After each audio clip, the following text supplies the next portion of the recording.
Aw bisimila ka bi bamanankan kunnafoni sɔrɔlenw kɛnɛ kɔnɔ min bɛna walawalali caman kɛ aw ye Mali kibaruyaw ani diɲɛ fan wɛrɛ kibaruyaw la bakuruba kunnafoniw an don kan olu filɛ ni Alsilamɛya dɛmɛtɔn Ansaru ɲɛjɔyɔrɔ Mali silamɛtɔn Haut Conseil Islamique du Mali ma ɲɛma Mali silamɛ diinɛ ɲɛmɔgɔw ka fara ɲɔgɔn kan jɛkuluba Groupement des leaders spirituels musulmans du Mali ma ɲɛmaba an fa ani an karamɔgɔba a Seyid Sherif Ousmane Madani Haidara a ye wajuli kɛnɛ belebele ɲɛnamaya tarata su Desamuru kalo tile 24 kulakaw fɛ yen nɔ dugudenw olu bɔra ka caya ka na kɛnɛ in bisimila. Mali dugu jukɔrɔ nafasɔrɔ sira baarakɛlaw ka soba ɲɛmayaso Assemblée constitutionnelle de la Chambre des Mines du Mali olu ka lajɛrɛba session ordinaire sigiko 7nan kɛra jumadon Desamuru kalo tile 27 Conseil national du patronat soba kɔnɔna na. Urujol bana n'u ko a ma ko ɲɔni o campagne de vaccination baara o nun donna ka bɛn alamisadon Desamuru kalo tile 26 ma ɲamakɔrɔ dolanti kɛnɛba sanfɛla la baara nun donna Mali ministre fɛ ministre min ni a bɛ kɛnɛya ko kunna olu de y'an donkanw ye bakuruba kunnafoni na kunnafoni wɛrɛw bɛna fara minnu kan ka se ka walawalali kɛ a la aw ye a y'aw bisimila.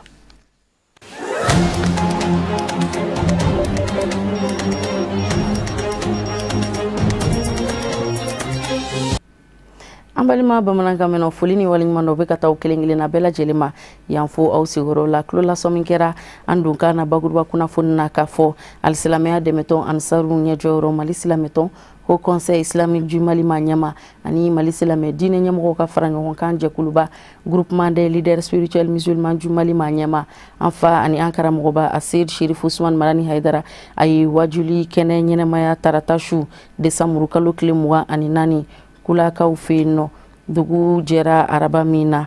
ka bɛn ni Desamuru kalo tile 25 ye o wula tilejan karamɔgɔ Haidara ani a ka jamakulu u y'u kunda kula kaburudon kan kula dugudenw ka fara silamɛya dɛmɛtɔn Ansaru ani u kanubagaw bɛɛ lajɛlen kan u bɔra ka caya ka na karamɔgɔ Haidara kɛrɛfɛ Alhamidu Badini Ibrahim Kulibali ani Buya Kulibali olu ka sɔrɔlenw don.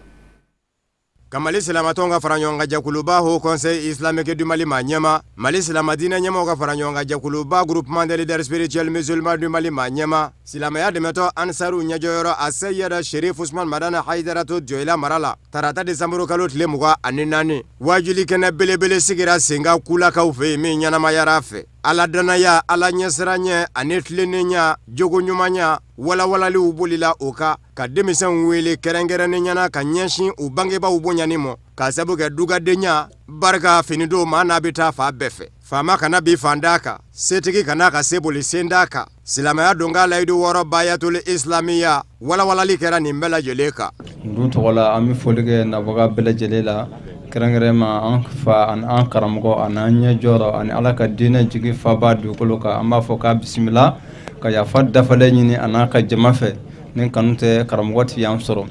k'an deli Ala fɛ sijani kɛnɛ laban ɲuman Ala k'o d'a ma a ye diɲɛ wasa ya Rabbi Ala ka an yɛrɛw kɛ k'a wasa an n'an bɔnnaw Ala k'an kɛ k'a wasa jama ye Ala ka segin hɛrɛ la ni Ala kɛra barika ye sallallahu alaihi wasallam. O dugujɛ araba nɛgɛ ɲɛ 15 kumaw Mali silamatɔn ka fara ɲɔgɔn kan jɛkuluba Haut Conseil Islamique du Mali ma ɲɛma Mali silamɛ diinɛ ɲɛmɔgɔw ka fara ɲɔgɔn kan jɛkuluba Groupement des leaders spirituels musulmans du Mali ma ɲɛma silamɛya dɛmɛtɔn Ansaru ɲɛjɔyɔrɔ a Seyid Sherif Ousmane Madani Haidara a y'i kunda kulakaw ka sɛlɛdon kan n'o ye kaburudon ye ni ka t'i jɔ an ka cɛkɔrɔba n'o ye Seyidu Tugula ka cɛkɔrɔba Seyidu Tugula Joyilakaw ka silamɛya dɛmɛtɔn Ansar ɲɛma don ADN Mali min fɛnɛ bɛ Mali kɔnɔ o ɲɛma danga don a taara u ka cɛkɔrɔba kaburu ziyara ni ka dugawu don kɛ badada dali bɛ se ka nɔgɔya cɛkɔrɔba ye cogo min kulakaw n'o bɛ Joyila mara la ni Joyilakaw olu y'a ɲini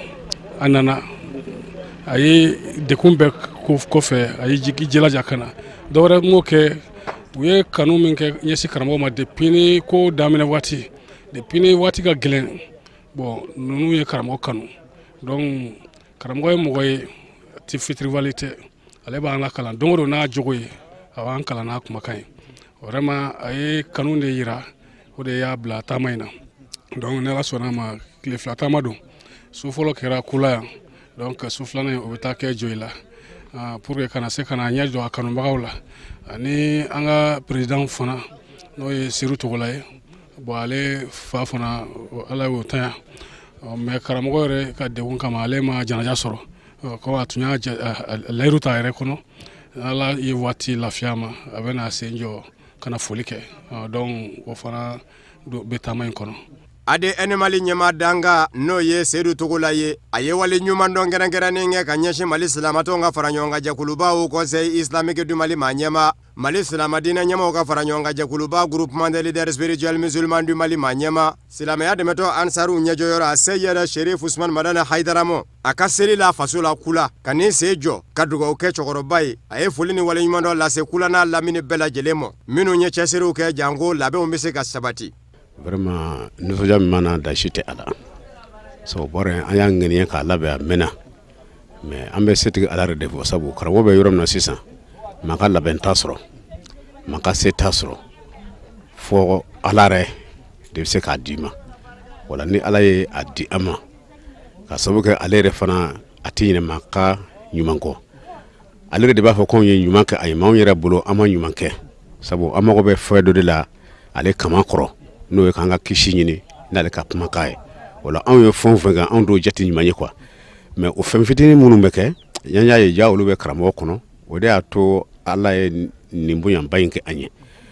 ani a ka tɔnɲɛmɔgɔw ni a taamaɲɔgɔnw ni a kanuɲɔgɔnw minnu b'a fo kan hali an sɔrɔ tɛ a bɛɛ ye dusukun ɲɛsin ko ma ko bɛ se ka ɲɛ cogo min na vraiment an ma dasi de sɔrɔ o la. Mali silamatɔw ka fara ɲɔgɔn kan jɛkuluba au Conseil islamique du Mali ma ɲɛma Mali silamadinɛ ɲɛmaw ka fara ɲɔgɔn kan jɛkuluba groupement des leaders spirituels musulmans du Mali ma ɲɛma silamɛya dɛmɛtɔ Ansaru ɲɛjɔyɔrɔ a Seyɛda Sherif Usman Madani Hayidara tilalen kɔfɛ ziyara la a y'i kunda Bango kan. Kumakan lasera Musa Fɔnba de fɛ hali bi alisilamɛya dɛmɛtɔn Ansaru ɲɛjɔyɔrɔ Mali silamɛtɔn au Conseil islamique du Mali ma ɲɛma Mali silamɛ dinɛ ɲɛmɔgɔw ka fara ɲɔgɔn kan jɛkuluba groupement des leaders spirituels musulmans du Mali ma ɲɛma a bisimilara Banko commune kɔnɔna na ka bɛn arabadon décembre kalo tile 25 ma Banko ye dugu min ni Kula cɛ bɛ taa kilomɛtiri 10 ɲɔgɔnna la sigida ɲɛmɔgɔw ladatigiw dinɛtigiw ka fara dugu mɔgɔbagaw kan u bɛɛ lajɛlen de bɔra ka karamɔgɔ Hayidara n'a ka jamakulu bisimila cogo cɛɲi na bonya ni karama ani nisɔndiya kɔnɔna na Alhamidou Badini Ibrahim Kulibali Buya Kulibali olu de kun kɛra Sherifila Jabaraniso ka taamadenw ye ka kɛ baara seere Musa Fɔnba b'a lakali. An bɛ Kula ni Bango cɛ nin sira in de minɛnen don Mali silamatɔw ka fara ɲɔgɔn kan jɛkuluba au Conseil islamique du Mali ma ɲɛma Mali silamadinɛ ɲɛmaw ka fara ɲɔgɔn kan jɛkuluba groupement des leaders spirituels musulmans du Mali ma ɲɛma silamɛya dɛmɛtɔ Ansaru ɲɛjɔyɔrɔ a Seyɛda Sherif Usman Madani Hayidara n'a taamaɲɔgɔnw fɛ ni ka taa bisimila minɛ Bango ka bɛn ni nɛgɛ ɲɛ 16 16 ye o y'a sɔrɔ jama bɔn bɛ fa bɛɛ lajɛlen la Bango n'a lamini ka zamzamiyu n'a taamadenw bisimila. Bango maire tɔgɔla ne bɔ ka foli kɛ Sherif Usman Madani Hayidara a n'a ka délégation la fɛn o fɛn y'u sen b'o kɔnɔkɔrɔ ka bɔ Bamakɔ ka na anw fɛ yan k'an b'u fo an bɛ foli kɛ Banko dugu 33 ka fara délégation in kan an ka conseil communal tɔgɔ la an ka dugutigi 33 tɔgɔ la an bɛ bɔ k'u fo ko dunanw ko u bisimila u bɔr'u ka so k'u nan'u ka so. Bango n'a lamini musow fɛnɛ ma to kɔ kunbɛli in na ka sabu kɛ u bɔra ka caya ka jira zamzamiyo la ka fɔ a kɛr'u mɔ sababu ɲuman ye ka sira tilennen jira u la min ye alijinɛ sira ye. Sirikusiɲɛ nalen a bɔra ka so a nana ka so Ala ka nali kɛ hɛrɛ ye k'a ka dubabu kɛ dugu ɲɛ a n'an ka jamana Ala fɛn ma na cɔ sɔrɔ Ala k'o kɛ k'a segin cɔ sɔrɔ Ala ka diya ni kɛnɛya ni wasa ni kɔrɔta Ala k'a diya an mɔ Ala k'an nɛmɛ Ala ka tiɲɛ dɛmɛ Ala k'an na dɛmɛ Ala k'an na wasa. Bango n'a lamini diinɛ ɲɛmaw laadala ɲɛmaw u y'a ɲini a Seyɛda Sherif Usman Madani Hayidara fɛ a mɔkɛ sanuma Muhamadul Mustafa Kamo nɛma ni kisi b'a ye ka dugawu kɛrɛnkɛrɛnnen kɛ Bango commune ye. A fɔra ko taama yɛrɛ la ko baara bɛna bonya i bolo k'i tɛna yan sɔrɔ an bɛ bana na ni Ala y'a kɛ i yɛrɛ nana ka na i sen jɔ i bɔra Kula min na ani yan an bɛ dugu kelen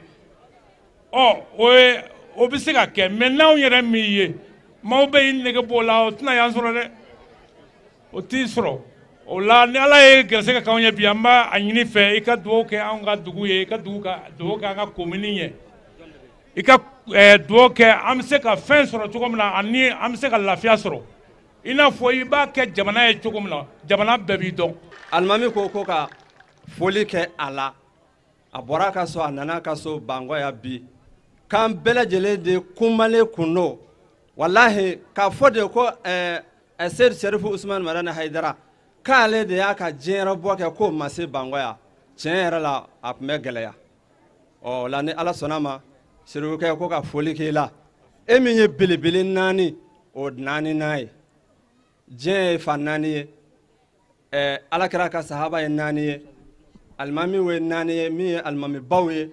Sheikh ba min tɛmɛna o ye 4 ye Sheikh Abdul Kadir Sheikh Ahmad Tijani Sheikh Hamahullah Seyidu Sherifu Usman Madani Haidara e de y'a laban o la anw nisɔndiyalen walahi ni ko nisɔndiyabaatɔ ka tasuma siyɛ ko n'a daji ma faga k'a nɔnyi b'a fa o la ne yɛrɛ kɔni u ko waati in ne surunyala n'o tɛ kuma min b'an kɔnɔ nin yɔrɔ in na a tɛ se ka fɔ o la n bɛ foli bila yan Serifukɛ i ɲuman sera yan cogo min na ala k'i ɲuman se i ka dugu la o cogo la ka taa i ka denbaya ɲuman sɔrɔ ala k'i yeli kɛ anw ma hɛrɛ ye Bango kɔnɔ yan ala k'i yeli kɛ anw ma wasa ye ala k'i yeli kɛ anw ma kɔrɔta ye ala ka barika don i la hali bi diɲɛ ani lahara kira lahɔrɔmɛ sɔli ala rasul. Mali silamatɔnw ka fara ɲɔgɔn kan jɛkuluba au Conseil islamique du Mali ma ɲɛma Mali silama diinɛ ɲɛmɔgɔw ka fara ɲɔgɔn kan jɛkuluba groupement des leaders spirituels musulmans du Mali ma ɲɛma silamɛya dɛmɛtɔ Ansaru ɲɛjɔyɔrɔ a Seyida Sherifu Usman Madani Haidara a ka laseliw la a y'i dase silamɛya fɛnba damadɔw mɔ minnu laɲininen don dali masa fɛ silama kan ni Muhammadul Mustafa kɛra misali ye n'a kan ka ladege jama y'a ɲini Zamzami y'o fɛ a ka silamɛya don k'a layidu 6 bayatul islamiya d'u ma bani y'o d'u ma ni ka sɔrɔ ka jɔ i la sira ta. Mali du jukɔrɔ nafasɔrɔ sira baarakɛlaw ka soba ɲɛmayaso assemblée consulaire de la chambre des mines du Mali u ka lajɛrɛba session ordinaire sigi ko 7nan kɛra ka bɛn ni jumadon décembre kalo tile 27 ye conseil national du patronat ɲɔgɔn kunbɛ soba kɔnɔna na kɛnɛ ɲɛmɔgɔya kun bɛ dugu jukɔrɔ nafasɔrɔ sira minisiriso o ka chef de cabinet bolo mɔgɔba caman o kun bɛ kɛnɛ in kɔnɔna na Amadu Kamara ani Dramani Male ka sɔrɔlenw don an ka jɛ an k'olu lajɛ.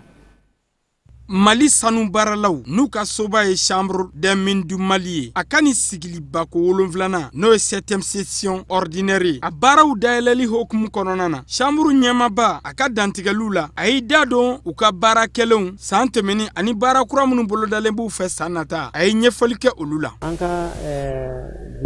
baara in nin y'a session wɔɔrɔnan de ye an bɛ sigi nin kɛnɛ kelen kan an ka texte n'o y'an ka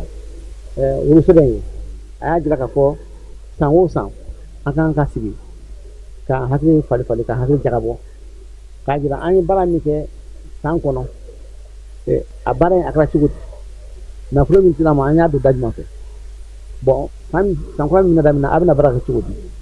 donc o ye san o san de ye an bɛ sigi nin waati in na ka o kuma kɛ donc o de y'an lase yan bi sɔgɔma yan. Baaraw bɛna boli fɛn 2 de kan baaraw bɛna boli baara min kɛra san kɔnɔ o bɛna fɛsɛ k'a jira délégation mɔgɔw la bon o tɛmɛnen kɔ baara kura min kan ka sinsin min kan ka kɛ 2020 na o fana bɛna sinsin k'a jira o la donc o bɛ kɛ ni nin ye nafolo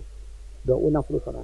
an hakilina ye min sɔrɔ k'a fɔ an tɛ ka baara in kɛ ni nafolo in tɛ o fana bɛna sinsin k'a jira mɔgɔ ninnu na mais nafolo in bɛ sɔrɔ cogo di o sɔrɔ sira ninnu fana a bɛna layira délégation mɔgɔw la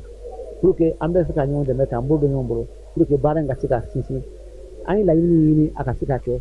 y'a mɛn pour que vraiment jamana ka se ka fɛn sɔrɔ y'a mɛn a ka secteur la. Abdoulaye Pona n'ale min ye chambre des mines ɲɛmaba ye Mali jamana kɔnɔ a kɛlen kɔ ka foli ni barikada kɛ ka ɲɛsin a ka tɔndenw ma degun ni gɛlɛya minnu b'u kan a ye ɲɛfɔli kɛ olu fana na ni ka sɔrɔ ka wele bila bɛɛ lajɛlen ma taabolo jugu minnu talen bɛ sanu baaralaw fɛ minnu bɛ an ka sigida a tiɲɛ n'a kɔlɔlɔw barika ka bon kosɛbɛ kɛnɛya binakun kan a ye wele las'u ma bɛɛ lajɛlen k'i hakili to i ka kɛta la. Gɛlɛya kɔni bi gɛlɛya bi secteur bɛɛ la an ka secteur dɔrɔn tɛ dɛ n'i jateminɛ kɛ sisan c'est vrai que an ka secteur ka gɛlɛya ye min ye gɛlɛya dɔ bɛ yen a bɛ fɔ o ma gɛlɛya interne o y'an yɛrɛ ka gɛlɛya ye quoi par exemple an ka baara taabolo an ye gɛlɛya caman sɔrɔ o la mun na parce que an ka baara kɛɲɛw min caman bɛ yen i y'a mɛn o ye sɔn dɔ ye ta sɔn min t'o ka sɔn ye par exemple n'i bɛ sanu bɔ fɔlɔ-fɔlɔ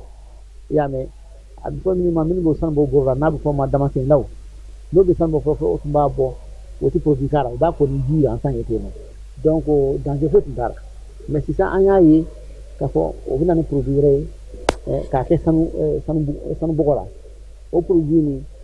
ala man kisi ma n'a sera adamaden kɔnɔ i y'a mɛn a bɛ kɔlɔlɔ caman s'i ma i y'a mɛn a bɛ n'a donna ji la sisan muso tɛ den sɔrɔ cɛ tɛ den sɔrɔ donc ou bien ni den fana wolola den bɛ kɛ fiɲɛtɔ ye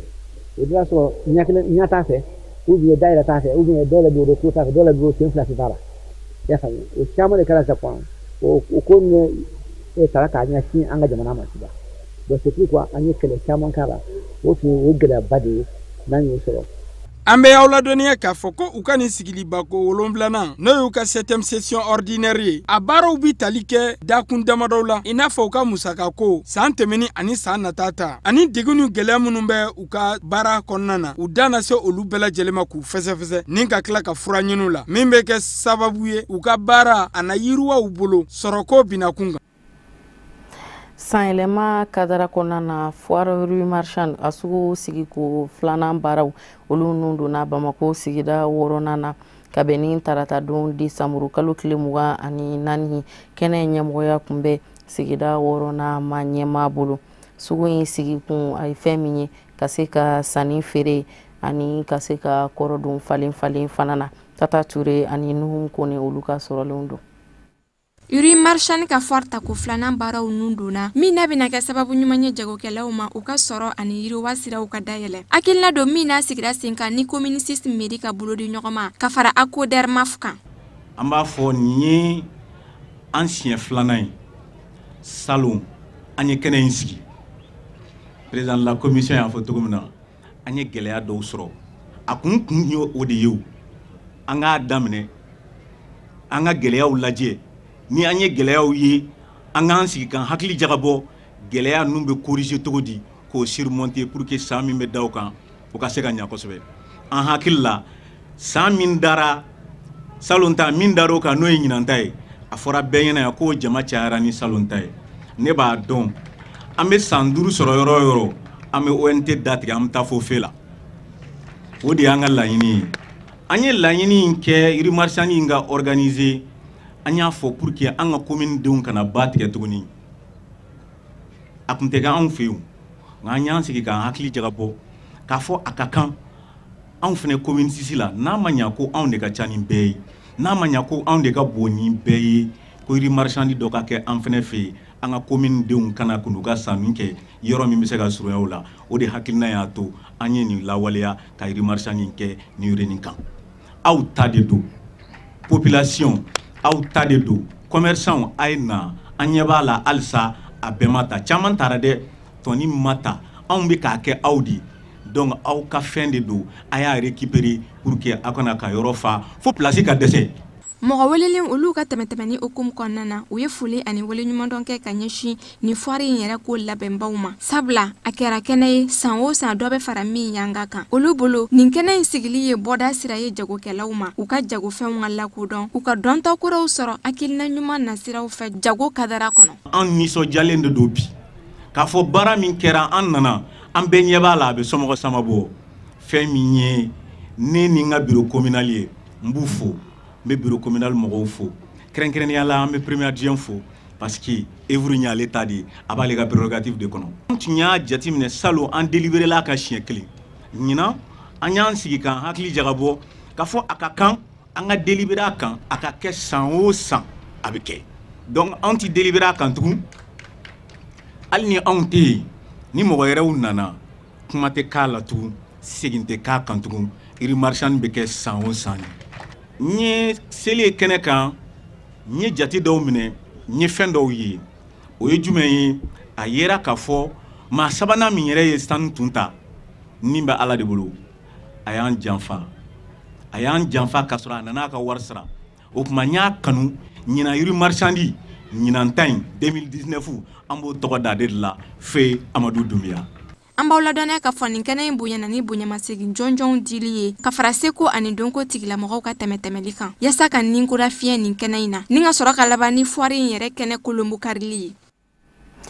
An bɛ to suguko kadara kɔnɔ hali bi sanyɛlɛma seli o ɲaɲaliw kadara kɔnɔna na sugu kɛnɛba sigira sen kan place du cinquantenaire fana kan sugu min ni a sigira walasa ka se ka sanni feerefɛnw ka olu magɛrɛ dugudenw na wa sɔngɔ damatɛmɛdiya fana la labɛn caman olu sabatira ka kɔn sigi ɲɛ a ɲɛbila labɛnw kadara kɔnɔna na walasa a ko bɛɛ lajɛlen ka kɛ wasa ye. Amadu Kamara bɛna ɲɛfɔli kɛ an ye Abdulayi Sogodogo ka sɔrɔlenw kan.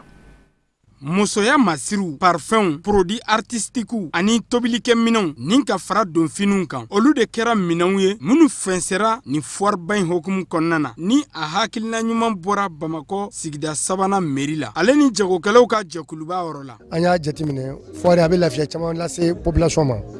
a fɔlɔ yɛrɛ jumɛn a bɛ kɛ sababu ye ka accès nɔgɔya u bolo filanan fana yɔrɔ min don sécurité bɛ yan i bɛ se ka na i ka mobile jɔ i sago la et puis libérelen don i bɛ se ka yɛlɛ i sago la bon foire min an y'a jateminɛ fana k'a fɔ jamana bɛ wagati min na bi bi in na a ka kan fɔ ninnu n'a ɲɔgɔnna pour que nɔgɔya bɛ se ka kɛ population ma cogo min na u bɛ se k'u ka sanyɛlɛmɛ fɛti tɛmɛ hɛrɛ ni baden na cogo min na o de la an y'a jateminɛ ka institution di commerçant bɛɛ ma fɛn o fɛn n'o bɛ sɔrɔ sugu kɔnɔ 1000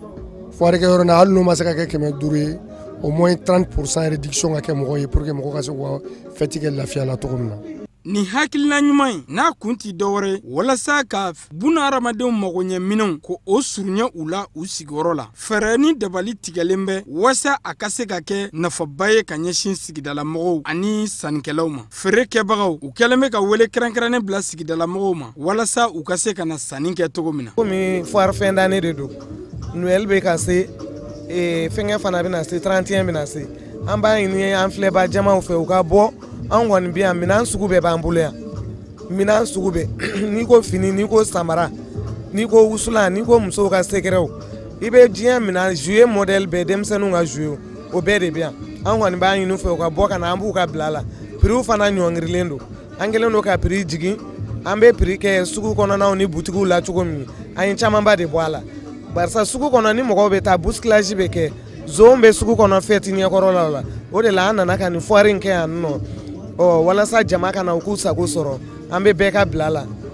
kumakan kɔni b'an bolo an b'a ɲini jama bɛɛ lajɛlen fɛ u ka na u bɛɛ ka na u kana o sanni kɛ an kun cinquantenaire la aw yɛrɛ ɲɛ bɛ yɔrɔ armée la an kɔni an bɛ ala de ɲini ala ka jamana sumaya dɔrɔn n'o tɛ a tɛ tɛmɛ ni ka walayi clients bɛ ka don yan yɛrɛ de bi yɛrɛ alihamudulilayi clients bɛ ka don an bɛ ka an garijɛgɛ sɔrɔ gɛlɛya b'an ka jamana kɔnɔ an bɛ ala ɲini ala ka bɔda d'an ma ala ka bɔda d'an ma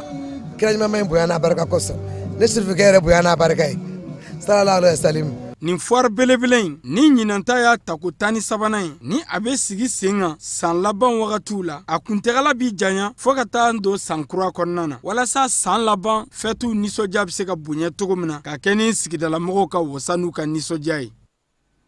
Rougeole bana n'u ka ma ko ɲɔni a campagne de vaccination ba o nun donna ka bɛn alamisa don décembre kalo tile 26 ma ɲamakɔrɔ dolanti kɛnɛba sanfɛ kɛnɛ ɲɛmɔgɔya o kun talen do ka kalifa kɛnɛya ko ministre la dɛmɛbaga jɛkulu caman olu sera ka kɛnɛ lasɔrɔ Tata Ture ani Samba Traore olu ka sɔrɔlenw do Sherifila Jabara ni so tɔgɔ la an ka sɔrɔlenw ɲɛmada. Walasa ka ɲɔni banakisɛ kunbɛn ani ka dɔ bɔ kɔlɔlɔw la o de ye nin lajɛrɛ in sigikun ye min n'a baaraw bɛɛ lajɛlen nun donna an ka jamana minisiri fɛ min n'ale ka cakɛdaw ɲɛsinnen don kɛnɛya koɲɛw ɲɛnabɔli ma ɲɔni bɛ jate banaw de fɛ min n'a bɛ dankari kɛ kosɛbɛ denmisɛnninw ka kɛnɛya la minnu si ma san 5 sɔrɔ ni Mali jamana ɲɛmɔgɔw ka wuli ka jɔ ye ka fara u dɛmɛbaga jɔnjɔnw kan u b'a fɛ ka Mali jamana denmisɛnninw kisi ka bɔ nin bana in kɔlɔlɔ juguw tɔɔrɔ ma. Wakilan tɛ dɔwɛrɛ ye an ka fara ɲɔgɔn kan ka ɲɔni kɛlɛ ka ɲɔni gɛn ka bɔ an ka jamana kɔnɔ pewu o tɛ taa ni cɛsiri tɛ donc fo denmisɛnninw ka bolo ka ci voilà labɛn min sabatilen don an bolo o ye an ka laadada boloci fo k'o matarafa kosɛbɛ an y'a ye k'a fɔ an ka laadada boloci la kalo kɔnɔntɔn an tun bɛ ɲɔni boloci ko fɔlɔ kɛ an bɛ fɛ ka ɲɔni boloci ko filanan o ladon an ka laadala boloci la Ɲamakɔrɔ ye yɔrɔ min ni jama b'a kɔnɔ ni denmisɛnninw b'a kɔnɔ an ka sɛgɛsɛgɛliw y'a jira k'a fɔ ko Ɲamakɔrɔ fana an y'a ye k'a fɔ ɲɔni tun bɛ yan donc n'a ma ɲɛ an bɛ fɛ ka o boloci ko filanan nin don an ka laadala boloci la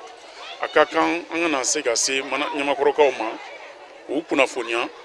o sensibiliser pour que o bɛ se ka laadala boloci nin matarafa o y'an kun. Denmisɛnnin minnu si ma san 5 sɔrɔ n'u farikolo ma kɔgɔ kosɛbɛ nin bana in ka jugu olu de ma o de kama a ka kan boloci fɛɛrɛw ka sigi sen kan min bɛ se k'u farikolo dɛmɛ u ka se sɔrɔ bana kan o min yɛrɛ ye nin kɛnɛ in sigi kun ye walasa ka dankari kɛ ɲɔni banakisɛ la a bɛ tali kɛ denmisɛnninw na minnu n'olu si bɛ bɔ kalo 13 ka taa se kalo 25 ma Mali jamana minisiri min n'ale ka cakɛdaw ɲɛsinnen don kɛnɛya ko ɲɛw ɲɛnabɔli ma a ye welewele kan kɛ nin kɛnɛ in kan ka ɲɛsi dutigi bɛɛ lajɛlen ma ni sira dili ye u denw ma togoya min na u bolo bɛ se ka ci boloci ni welewelekan min bɛ ka ɲɛsin surtout kɛrɛnkɛrɛnyana denmansaw jɔyɔrɔ ka bon kosɛbɛ parce que n'i y'a ye ɲɔni bɛ anw fɛ yan bi na c'est que boloci laadala boloci man matarafa de donc welewelekan ye ka ɲɛsin denbaw ma u ka se ka taa ni denw ye n'o si sera boloci hakɛ ye u ka se ka boloci laadala boloci ni matarafa kosɛbɛ donc o welewelekan bɛ ɲɛsin u ma même enseignants fana an y'a ye k'a fɔ den minnu ma première année sɔrɔ fana n'an b'a fɔ établissement préscolaire olu enseignants an kan ka welewelekan ɲɛsin u ma parce que an y'a ye k'a fɔ cible minnu bɛ yen n'o o bɛ ɲɛsin u boloci deuxième dose nin ma o bɛ sɔrɔ o yɔrɔw fana na donc welewelekan ka ɲɛsin olu fana ma an bɛ welewelekan ɲɛsin fana dɔgɔtɔrɔw ma u ka boloci nin ka wuli ka se minnu bɛ yen n'o tɛ dɔgɔtɔrɔso sɔrɔ ka wuli ka s'u ma k'u boloci mais boloci nin tɛ komi foroba boloci a ɲɛsinnen don an ka laadala kɔrɔw de la min ye sigiyɔrɔ la ani ka bɔ ka taa u nɔfɛ sigidaw la donc laadala boloci tɛ k'a fɔ ko o bɛ don so ni so o tɛ donc laadala boloci ye ni den si san sera boloci ye denmansa yɛrɛ de bɛ déplacer ka na den boloci mais den minnu bɛ yen n'olu yɔrɔ ka jan dɔgɔtɔrɔ yɛrɛ bɛ déplacer ka t'o boloci. Boloci ye waleya ye min n'a bɛ denmisɛnnin kisi ani k'a tanga ka bɔ ɲɔni banakisɛ tɔɔrɔ ma kabini lawale la wa a bɛ t'o la badabada la. O de b'an sɛnsɛn ka diɲɛ fan wɛrɛ kunnafoniyaw lasɔrɔ Musa Fɔnba ka sɔrɔlenw don an ka jɛ an k'olu lajɛ.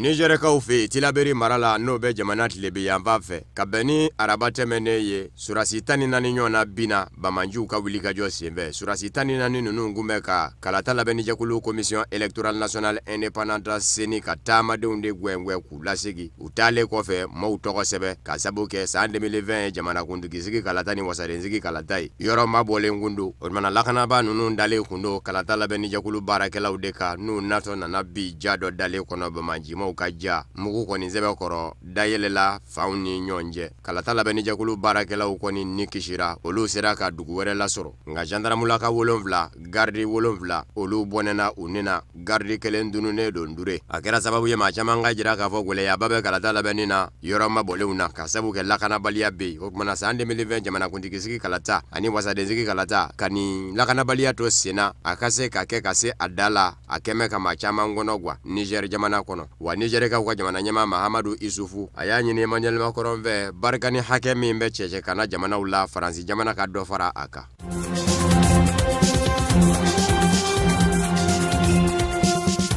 Mauritanie wasablo fangasinamatɔnw wasadenw olu y'a yira k'a fɔ a ka d'u ye jɛkulu kɛrɛnkɛrɛnnen ka sigi sen kan jɛkulu min ye sɛgɛsɛgɛli jɛkulu ye ka ɲɛsin jamana ɲɛmaakɔrɔ Mohamed Ould Abdel Aziz ka mara min daminɛna san 2009 ni ka na se a da la san 2019 sɛgɛsɛgɛli jɛkulu min kan ka sigi sen kan fangasinamatɔnw ka wasadenw ye a jira k'a fɔ u t'a fɛ maa k'i fereke a la k'a fɔ k'i bi baara gwɛlɛya sɛgɛsɛgɛlikɛlaw bolo sɛgɛsɛgɛli ɲɛsinnen don yɔrɔw minnu ma marchew minnu ni olu bi di jamana fɛ maaw ma mo marché public jamana ba baara da ta ka di mo ka nafolo sara iye i ka baara kɛ o marché nunu dira di cogo minnu na wasadenw gu b'a fɛ k'o de dɔn wa ɲɛsinen do yɔrɔ caman mo Mauritanie pɔriw bɛ o la n'o ye kwaji danganda ye ani panguru jigingɛnɛ fɔ ka taa se jamana wagandenba mo cakɛdabaw minnu bɛ yen i n'a fɔ dugujukɔrɔ nafasɔrɔ sira cakɛda n'u k'a ma ko SNIM o fɛnɛ kan ka sɛgɛsɛgɛ wasadenw ka fɔ la Mohamed Lemina Sede Mawuloda ni ale ye fangasinamatɔnw ka wasaden ye a ko nin hakilina ni kɛli ka kan wa a kan ka se a da la ka sabu kɛ jɛlenya kan ka kɛ nin yɔrɔ ninnu bɛɛ lajɛlen kan n'o y'a sɔrɔla k'a fɔ u labaara cogo ma ɲɛ fangakɔrɔ fɛ fangakura fɛnɛ bɛ se ka dɔnze min da ka se k'u labaara cogo ɲɛ k'o fɛnɛ n'a fɔ cogo don ɲininkali tɛnkun ne a la n'o y'a sɔrɔla jamana ɲamakɔrɔ yɛrɛ nɔ bɛ tiɲɛni dɔw la dun kɔrɔw ka sɛgɛsɛgɛli ɲɛsin tɛ a mɔ dɛ fangasinamatɔnw ka wasaden ko fɛn kelen kɔni bɛ se ka fɔ a ye dali dɔ dan dali min lakodɔn bɛ n'i ye wale dɔ daminɛ o wale kɔlɔlɔ bɛ sɔn ka segin i yɛrɛ de mɔ nka walasa anw k'a faamu o ye n'i ye doni o doni ye kɔmɔsuruku kun a yɛrɛ ka doni laɲininen don ka sabu kɛ Mauritanie jamana ɲamakɔrɔ ale de y'a jira k'a fɔ min bɛ jamana ɲɛmaaya la bi o de ka taa k'a kɛ jamana ɲɛmaa ye a ka sɔrɔsiya yɛrɛ minisiri kun don danaya dalen kɔfɛ a ka k'a kɛ jamana ɲɛmaa ye a n'an bɛ bila jamana ɲɛmaakɔrɔ yɛrɛ la n'o sɛgɛsɛgɛli taara gu jamana ɲɛmaakɔrɔ la o ye jamana ɲɛmaakɔrɔ yɛrɛ ka laɲininen ye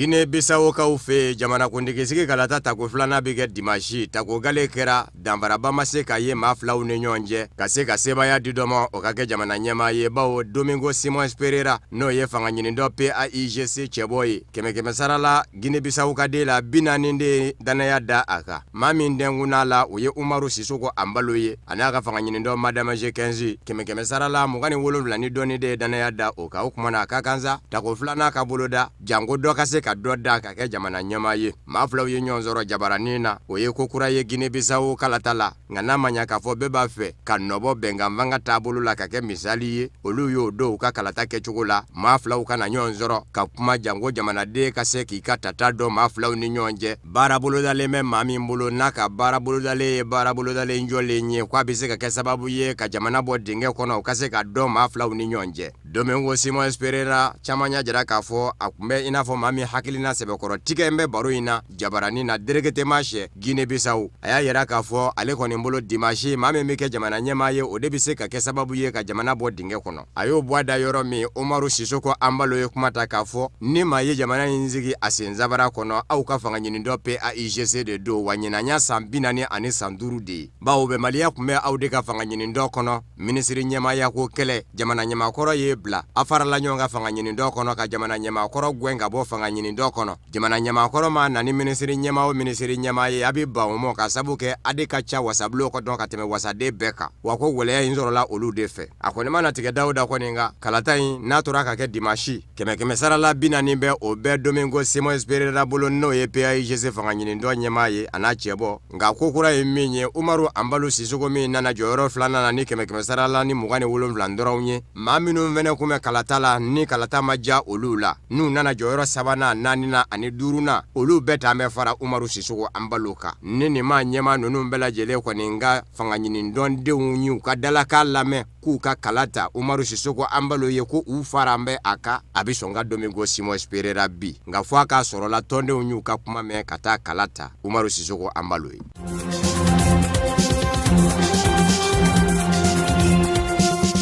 Congo Brazzaville kaw fe fangasinamatɔnw farala ɲɔgɔn kan alamisa faaba la Brazzaville ka jira k'a fɔ jamana kundigisigi kalata san 2021 olu ma kɛ cogo ye a la o kumana olu bɛ se ka fɛn min fɔ kalata in a ka torin ka taa bila fɔ san 2023 la nka o san 2023 n'a torina ka taa bila ye jamana ɲɛmaa Denis Sassou Nguesso man ka ye a kalata ɲɔgɔnda la k'a sabu kɛ fangasinamatɔnw y'a yira k'a fɔ kalata tɛ se ka labɛn ko kalata jɛlen k'a sɔrɔ maa minnu ye kalata labɛn ni jɛkulu maaw ye olu ma fɛsɛfɛsɛ maaw ye san 2015 yɛlɛma donna jamana sariya sunba la jamana ɲɛmaa fɛ walasa a ka se ka daga ye a ka se ka manda wɛrɛ kɛ Congo Brazzaville jamana kunna o jamana sariya sunba in ngɛmɛ ka jira k'a fɔ jamana ɲɛmaa Denis Sassou Nguesso bɛ se k'i kamɔ san 2021 jamana kuntigisigi kalata la wa san 2026 fana a bɛ se k'i kamɔ a bara ta si bɛ san 70 ani san 6 la a ye san 30 ani san 5 kɛ ka Congo Brazzaville jamana mara fangasinamatɔnw y'a yira fana k'a fɔ u ka laɲini dɔ ye maa minnu ngɛmɛ ka bisimila minɛ Congo Brazzaville kɔ kan ko politiki ɲɛmaaw don ka sabu kɛ u ni jamana ɲɛmaa ma ɲɔgɔn faamu u ka segin ka don jamana kɔnɔ u y'u ka laɲini ye san 2016 jamana kuntigisigi kalata ta kɛlen jamana ɲɛma Denis Sassou Nguesso y'a yira k'a fɔ a ye sebaaya ta a ma da o mɔ ani maa minnu kɛnkuma k'i kɔ a da ɲɔgɔn na n'olu ye a ka maa dilalen kɔrɔw ye n'a n'u labanna ka fɔ ɲɔgɔn kɔ a ka fa fɛ i n'a fɔ Général Jean-Marie Michel Mokoko n'o kun ye sɔrɔsiya yɛrɛ ɲɛmaaba ye a bolo a n'a ka minisiri kɔrɔ André Okombi Salisa a ye kiiri kɔ wuli ka kɛ olu kan a sigilen kɔfɛ fanga na ni olu ka kiiri jaatigɛ ka jira k'a fɔ u bɛɛ bɛ san 20 ka so diyagoya ni vi baara kɛ ka sabu kɛ k'u kuma fɛ ka jamana janfa ni kafo jasoli ye Denis Sassou Nguesso yɛrɛ ka fanga ɲini dɔ Parti Congolais du Travail a PCT ka daminɛ juma décembre kalo tile 27 in na ka taa se fɔ ntɛnɛn ma u ka ɲɔgɔnkunbɛba min bɛ kɛ n'o ye kɔnkɛrɛ ye tako 5 na o bi sigi senga a kuma fanba bɛ boli jamana kundegisigi kalata de ka n'o ye san 2021 ye a kan ka kɛ cogo min na jamana ɲɛma Denis Sassou Nguesso ye u ka cɛbɔ ye wale kelen san 2023 a bɛ tori o de kuma bɛ fɔ.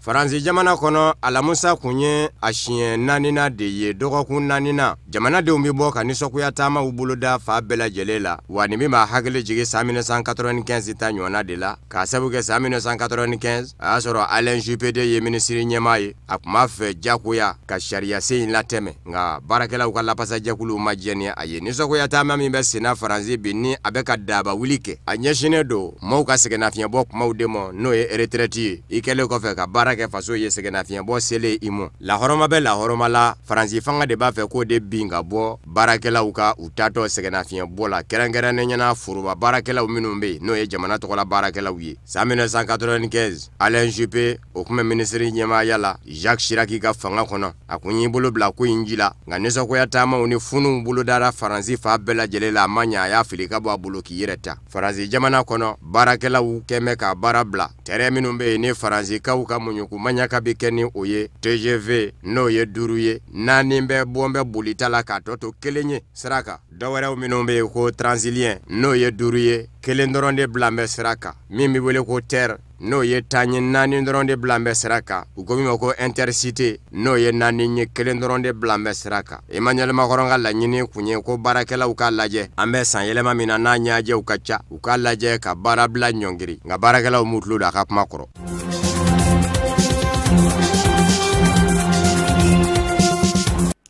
O de bɛ dansigi kɛ bi bamanankan kunnafoni sɔrɔlen na minnu sera ka fara ɲɔgɔn kan ka bɛn ni kuma in ye kunnafoni di so ɲɛmɔgɔyaso fɛ k'a lase aw ma aw ni ce aw ka ɲamadaliw la Ala ka diɲɛ waati wɛrɛ yira an na.